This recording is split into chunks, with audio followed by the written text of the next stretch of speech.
আমি কিন্তু এই বাড়ি ছেড়ে চলে যাবো আমার সাথে বেশি ঝামেলা করতে আসলে। আচ্ছা ঠিক আছে ঠিক আছে, তুমি ঠান্ডা হতো। আম্মা কেমন আছো আম্মা? কেমন আছো? আছি, ভালো আছি। তুই কেমন আছিস বাবা? হ্যাঁ আম্মা ভালো আছি। আমার মায়ের টানে তোমার টানে বউর টানে চলে এসেছি আম্মা, থাকতে পারি নাই। কি ব্যাপার, লাইলা কই?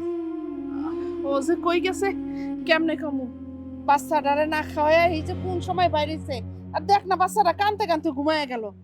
বাচ্চা নিজের মায়ের জন্য কানলে কি হইব? মায়ের তো আর নিজের বাচ্চার লেগে মায়া দয়া কিছু লাগে না। নিজের পেটের বাচ্চা, তারে দেখলে মনে হয় যে তার জম দুধ, জম শত্রু। হ্যাঁ, নিজের বাচ্চাটার একটু আদরও করে না, কিচ্ছু না। আম্মা তুমি ঘরে যাও, আমি দেখি কই যাইতেছে। যাও, আমি খুঁজে নিয়ে আইতেছি।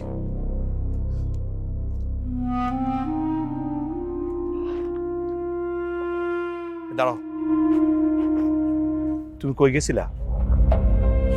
রহিম চাচার বাড়িতে গেছিলাম। তো রহিম চাচার বাড়িতে গেছো, ভালো কথা। মায়ের সাথে নিয়ে যাইতা।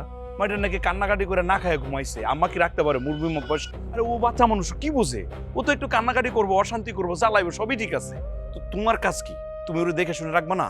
আমি কিন্তু এই বাড়ি ছেড়ে চলে যাবো আমার সাথে বেশি ঝামেলা করতে আসলে। আচ্ছা ঠিক আছে ঠিক আছে, তুমি ঠান্ডা হতো।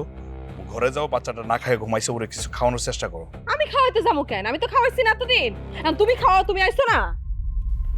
আরে কি আশ্চর্য ব্যাপার, নিজের বাচ্চার প্রতি কেউ এরকম আচরণ করে?